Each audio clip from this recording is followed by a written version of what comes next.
Assalamualaikum warahmatullahi wabarakatuh. Jumpa lagi dengan Muhammad Rifni. Oke, kita lanjutkan pertemuan kita. Kita akan diskusi mengenai barang-barang yang kita akan bawa. Baik kita nanti bawa secara pribadi maupun nanti dibawa ke cabin atau dibawa ke bagasi. Ya. Nah, selain nanti juga kita bicara barang-barang yang akan dikirim melalui kargo. Khususnya apa? Nah, menarik. Kenapa? Karena yang setiap hari kita ketemu adalah sebelumnya adalah lithium baterai. Hari ini kita akan bicara apa? Kiriman yang mengandung magnet. Ya, yang mengandung magnet. Kenapa? Karena sampai hari ini barang-barang sebelumnya adalah kita melihat ketemu barang elektronik mengandung lithium baterai. Nah, hari ini kita akan bicara mengenai magnet. Nah, magnet ini kenapa juga dianggap sebagai barang berbahaya atau di dangerous good ya. Walaupun kategorinya kelas 9. Ya, kelas yang ada kategori bahayanya tetapi masih bisa kita tangani dengan baik. Nah, magnet ini ukurannya yang paling umum gampang adalah bahayanya apa? Kompas. Terutama kalau kita bicara bawa ke transportasi, khususnya udara. Nah, udara berarti kan kompas ini atau akan mengganggu navigasi. Nah, dalam hal ini bagaimana Pak? Apakah membawa pribadi atau nanti barang-barang yang magnet? Intinya tadi kompas ya. Nah, jangan sampai mengganggu. Nah, bagaimana hitungannya? Oke, kita ambil yang paling umum kalau di buku IATA adalah dari 2 meter sampai 4 meter. Jadi kalau memang kita punya alat kompas tadi untuk mendeteksi adanya magnet, nah tinggal kita lihat kalau di jarak 4 meter tidak goyang atau goyang ya. Oke, goyang pertama deh, berarti itu udah digi. Ya, digi kalau catatannya adalah numbernya UN 2807 ya. 2807 itu magnetized material. Udah pasti digi ya. Gimana Pak caranya menghandle? Oke, cara menghandle kalau kita bicara kargo barang ya sudah, kita bungkus, kita tahan, kita lapisi ya sampai tadi 4 meter. Coba kita cek, ternyata 4 meter sudah turun kompasnya. Kita dekati lagi ya, 3 meter mamanya masih ada gerakan ya, kita tutup lagi. Nah, sampai 2 meter. Berarti kalau 2 meter di dalam pengalaman saya menghandle di kargo 2 meter, kita lihat pesawatnya. Kalau pesawatnya pesawat besar berarti masih bisa ditoleran ya, kalau pesawat besar ya, karena jarak dari kompartemen itu juga besar. Nah, tetapi anggaplah ini masih dianggap berbahaya 2 meter. Itu ya kalau 2 meter. Bagaimana caranya? Ya, artinya kalau kita bicara kargo itu sendiri, berarti kita ambil yang bisa full kargo, pesawat kargo atau kargo aircraft ya. Nah, bagaimana yang penumpang?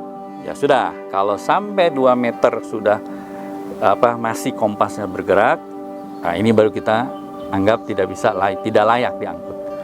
Nah, lalu bagaimana dengan peralatan kita sendiri? Ya, peralatan kita. Contohnya, ya, ini teman-teman nih. Halo, teman-teman dari saya sebut aja, halo Lion Group. Ya, bagaimana menghandle magnet itu sendiri? Selalu kita bincang-bincang diskusi mengenai apa? Mengenai speaker yang selalu bilang speaker aktif. Nah, kalau secara logika aja, kalau speakernya aktif berarti magnetnya aktif kan? Ya, selalu kita diskusi begitu. Tapi kalau tidak aktif, ya tidak aktif juga magnetnya. Karena sekarang ini elektronik yang mengandung tadi magnet, dia selalu memakai aliran listrik tadi. Ya, aliran listrik baik itu listriknya berdasarkan listrik aliran listrik PLN istilahnya, atau pakai baterai lagi. Nah, selama dia tidak on atau tidak diaktifkan, berarti ya bukan speaker aktif namanya.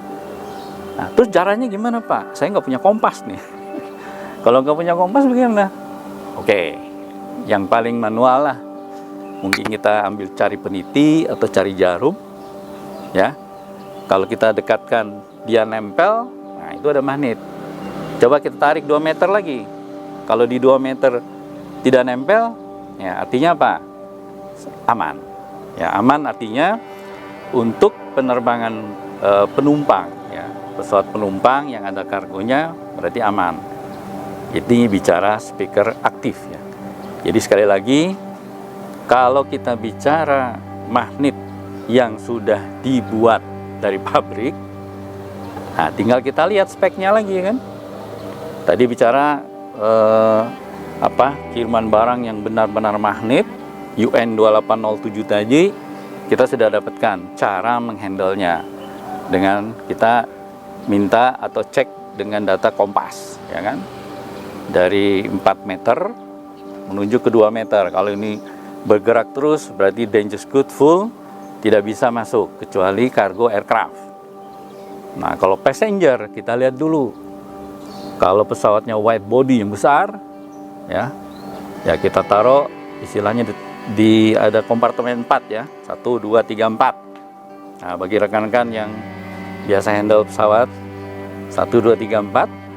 Nah, yang aman adalah kompartemen 2 dan 3. Ya, jangan pertama, jangan 4. Nah, yang pertama berarti kan dekat dengan kokpit, ya. Kokpit berarti ada navigasi di situ. Ada pilotnya itu sendiri dan semuanya panel. 4. Bagaimana? Ya dekat dengan istilahnya kita taunya black box, ya black box walaupun oranye gitu, ya, warnanya. Nah, ini semuanya adalah alat navigasi di pesawat udara. Jadi 2 dan 3 kalau memang itu kargo, ya. Tapi tadi kembali, ya, dalam hal kita barang-barang produk dari pabrik yang untuk pribadi atau yang disebut consumer commodity, lalu peralatan kita yang untuk sound system yang mengandung magnet, yang kita sering selalu sebut speaker aktif. Kembali lagi, selama dia diaktifkan, kita cek dengan kompas. Kalau dia bergerak, yes, dangerous good. Kalau tidak bergerak, ya kita anggap itu sebagai not subject to regulation. Kembali lagi. Lalu tadi bagaimana mengecek tanpa kompas? Ya secara manual. Kita pakai jarum atau peniti atau benda yang mengandung besi atau aluminium. Apakah dia nempel? Saya rasa itu. Hari ini kita bicara magnet yang mungkin sehari-hari kita ketemu, ya. Selain tadi alat elektronik, lithium baterai, sekarang kita bicara magnet. Terima kasih. Semoga bermanfaat dan kita sudah teman-teman terutama yang di bagian penerimaan penumpang dan penerimaan kargo, khususnya barang-barang yang mengandung magnet. Yes, sampai ketemu lagi di pembahasan berikutnya. Terima kasih. Billahi taufiq wal hidayah. Assalamualaikum warahmatullahi wabarakatuh.